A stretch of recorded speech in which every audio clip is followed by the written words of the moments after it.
Halo semua, selamat pagi.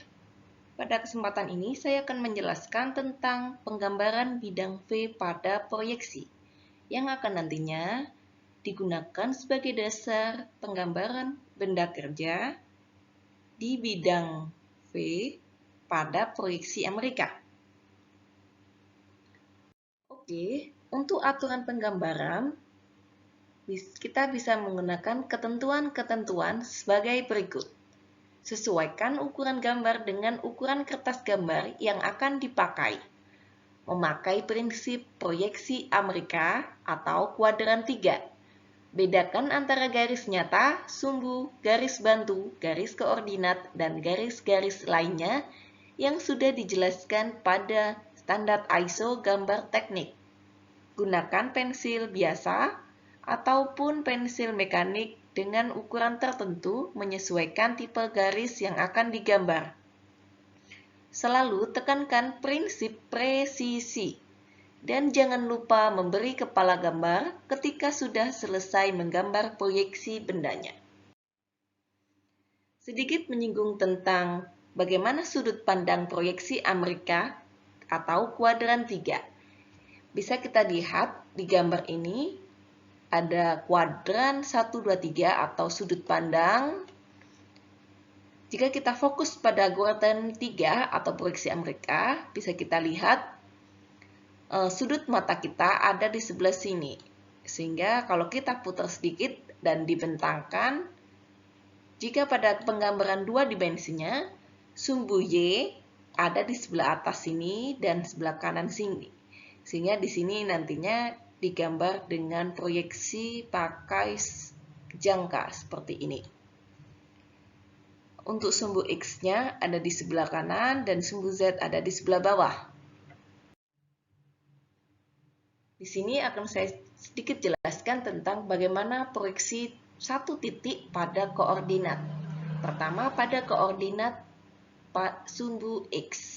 Diketahui jarak A atau nilai X adalah tertentu sehingga proyeksinya penggambarannya di sini ya.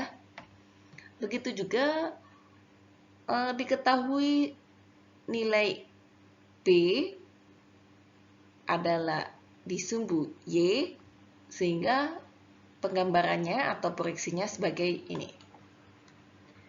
Dan untuk pada koordinat sumbu Z diketahui titik C ada di sumbu Z sehingga proyeksi satu titik koordinat pada sumbu Z seperti ini. Berikutnya adalah penggambaran bidang V jika diketahui sudut.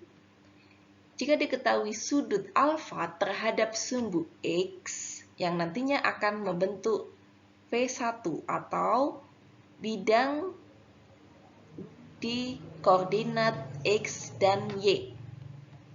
Jika diketahui sudut sudut alfa terhadap sumbu Y sehingga nantinya akan membentuk bidang 1 yaitu di koordinat X dan Y juga.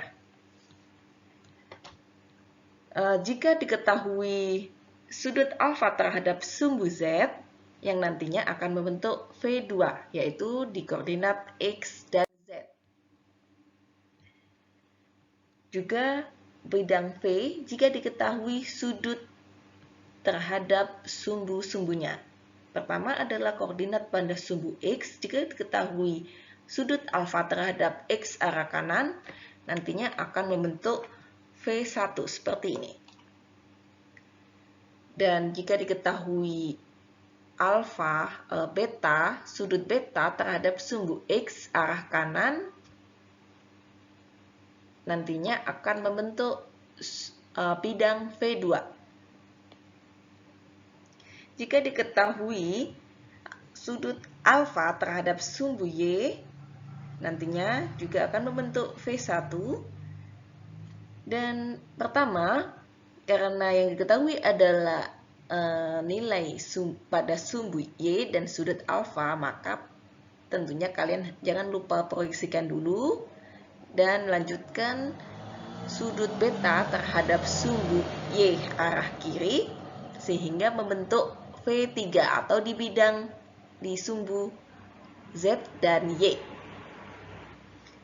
Dan jika diketahui sudut alfa terhadap Z sehingga membentuk V2 dan sudut beta terhadap sumbu Z sehingga nantinya diketahui atau membentuk V3. Sekarang adalah bidang V jika diketahui sudut kemudian dihubungkan. Jika kita ketahui sudut alfa terhadap bidang X arah kanan seperti ini, nantinya akan membentuk V1 dan sudut beta terhadap sumbu X arah kanan juga nantinya akan membentuk V2.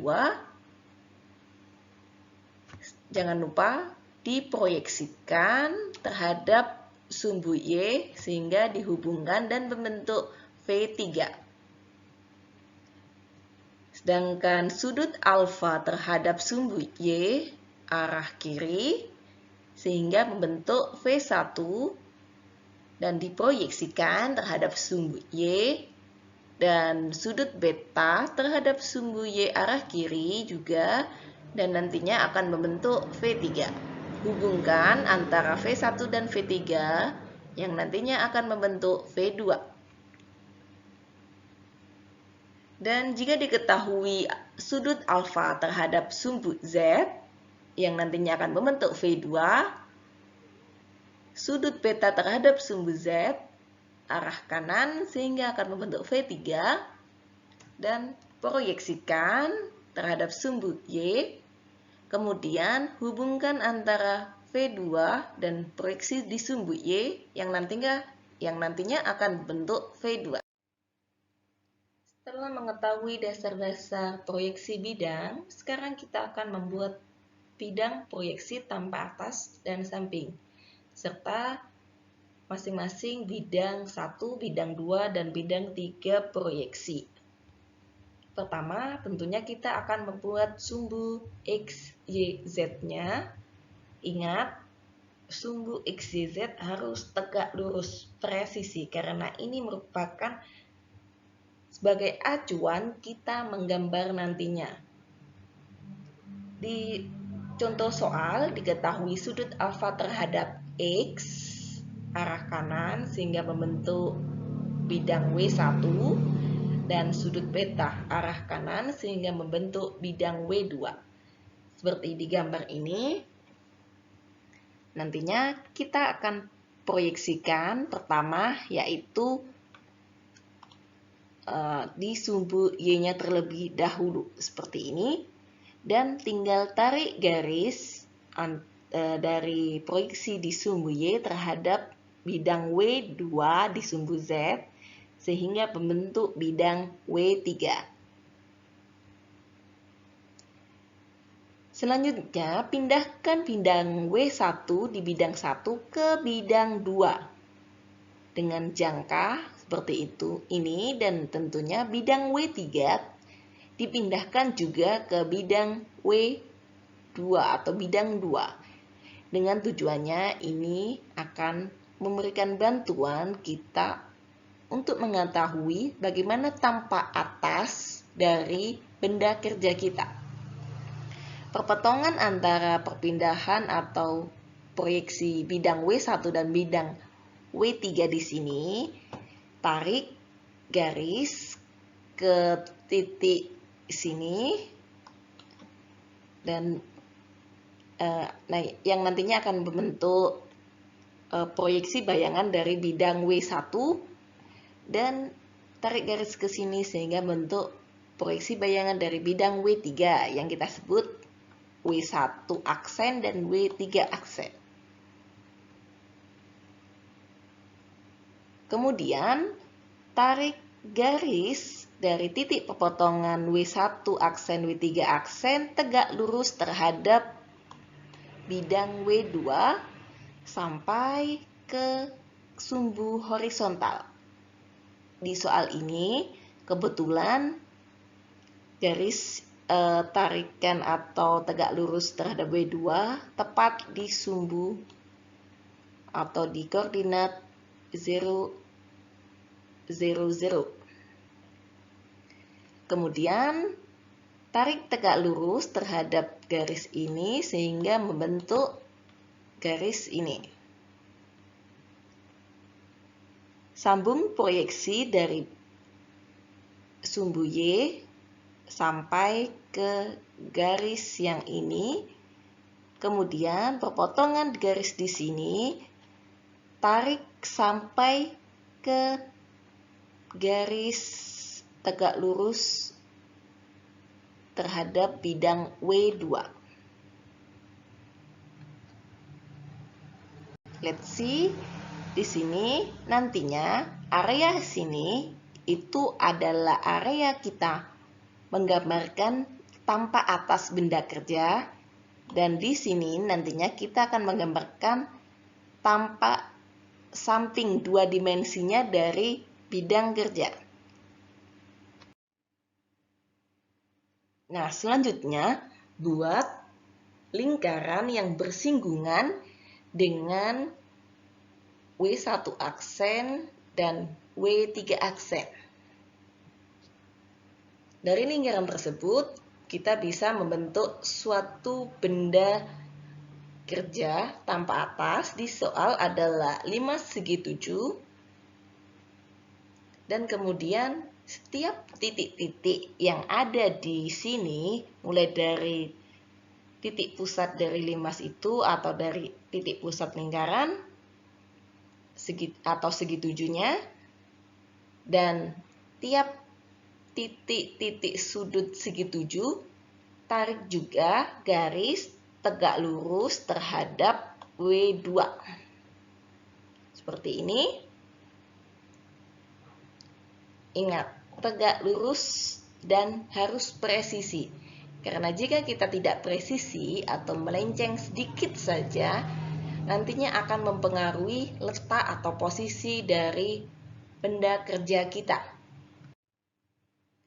Di sini saya sedikit singgung bagaimana cara menggambarkan membuat lingkaran dengan bersinggungan antara dua garis. Bisa kita lihat, pertama buat garis sudutnya yang berpotongan dulu. Kemudian buat garis sejajar masing-masing dari garis tersebut dengan jarak antara garis sejajar adalah nilai jari-jari lingkaran. Kemudian buat lingkarannya dengan jari-jari yang di perpotongan antara garis sejajar tersebut di sini. Oke, setelah mengetahui bagaimana menggambarkan bidang proyeksi tanpa atas dan bidang proyeksi tanpa samping, serta membuat lingkaran atau benda kerja yang bersinggungan dengan bidang W1 dan W3 aksen, yang sudah saya jelaskan juga di slide sebelumnya, setiap sudut-sudut pada 5 segi 7 tampak atas dihubungkan dengan garis tegak lurus terhadap bidang W2. Kemudian kita akan memproyeksikan setiap sudut-sudut 5 segi 7 tampak atas dengan bidang bidang tampak samping dengan titik pusat jangka. Bisa kita lihat di gambar, ada di pusat perpotongan. Di sini kita sebut bidang tegak lurus terhadap bidang W2, serta pensil atau proyeksinya nantinya akan tergantung di setiap sudut-sudut dari segi 7. Kita proyeksikan dengan jangka pertama titik pusatnya dulu sampai ke bidang tampak samping. Kemudian setiap sudut-sudutnya kita proyeksikan ada 7 sudut, jadi kita proyeksikan 7 sudut sampai ke bidang tampak samping. Kemudian Ya, kita proyeksikan terlebih dahulu. Kemudian kita tarik setiap proyeksi di sini dengan garis sejajar terhadap bidang ini. Sejajar atau tegak lurus terhadap garis atau bidang tegak lurus terhadap W2. Kita tarik garis-garis sejajar setiap titik proyeksinya seperti ini, dan tentunya buat tampak samping 2 dimensi dari benda kerja kita. Di sini adalah 5 segi 7. Pertama kita buat ukurannya persegi dulu sesuai ukuran. Kemudian tentukan di mana titik pusat atau titik atasnya itu lancip. Kemudian tarik setiap garisnya sehingga membentuk 5 segi 7 tampak samping secara 2 dimensi. Dan jangan lupa tarik ini ujung dari 5 ke arah tegak lurus ke sana atau sejajar dengan garis yang di sebelah sini. Kemudian setiap titik-titik yang dihasilkan perpotongan antara garis sejajar proyeksi titik dari sini ke sini dan proyeksi tegak lurus dari setiap titik 5 di sini nantinya akan membentuk alas 5 segi 7 di bidang proyeksi W2. Hubungkan setiap titik-titiknya sehingga akan membentuk benda kerja seperti ini. Ini adalah proyeksi 5 segi 7 pada bidang ke-1 yang nantinya akan terlihat seperti ini, yaitu 5 segi 7 agak miring ke depan ya, atau miring kemana ini. Nah, teman-teman bisa lihat sendiri. Iya, tentunya jangan lupa setiap titik-titik beri nama supaya kita bisa memudahkan atau membedakan mana yang titik A contohnya dan mana yang titik B.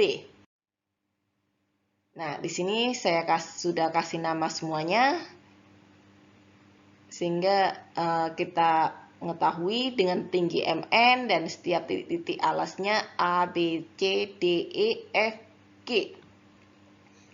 Kemudian, setiap titik-titik di bidang tampak samping sini, tarik garis tegak lurus terhadap garis ini.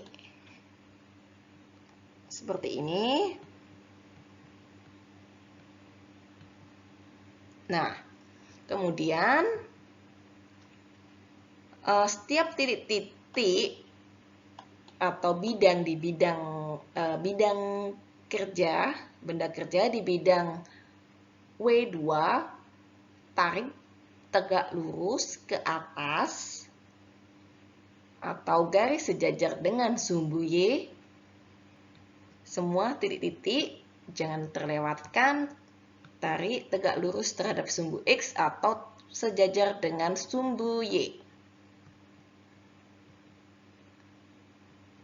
Kemudian, dari titik-titik proyeksi tegak lurus tadi, bidang sini sama yang sini, tarik atau proyeksikan dengan jangka seperti ini terhadap sumbu Y. Kemudian, jangan langsung diteruskan, namun dari setiap titik-titik proyeksi sumbu Y di sini, tarik garis tegak lurus terhadap sumbu Y. Seperti ini.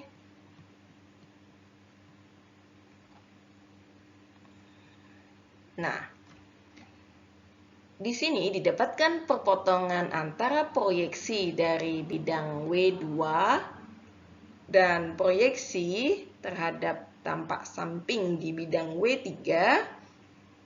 Nantinya kita hubungkan setiap titiknya sehingga membentuk alas segi 7 yang nampak seperti ini. Dan jangan lupa hubungkan setiap titik-titik alas terhadap puncak 5 sehingga membentuk bidang kerja atau 5 segi 7 di bidang 1 seperti ini. Kemudian, dari setiap titik-titik di sini, tarik garis sejajar ke samping dan setiap titik atau ya perpotongan di Y, jangan langsung kita cari perpotongan di garis proyeksinya, namun tarik garis tegak lurus terlebih dahulu. Seperti ini, sehingga nantinya akan kita dapat perpotongan di setiap proyeksi tegak lurus garis terhadap sumbu Y, dan hubungkan perpotongannya tersebut sehingga membentuk 5 segi 7 di bidang 3. Dan jangan lupa hubungkan setiap alas 5 segi 7 terhadap puncak 5 sehingga membentuk bidang proyeksi 5 segi 7 di bidang ketiga. Nah, ini kita sudah jadi. Dan jangan lupa setiap titik-titik di sini juga nanti diberi nama. Ini saya lupa. Nah, di sini ada contoh gambar hasil jadi secara manual atau dengan pensil. Teman-teman nanti bisa lebih memahami lagi. Terima kasih. Sekian dari saya penjelasan bagaimana cara menggambarkan tugas besar ke-1, yaitu menggambarkan benda kerja di bidang tertentu yang diketahui dengan sudut tertentu. Terima kasih, semoga sukses menggambarnya.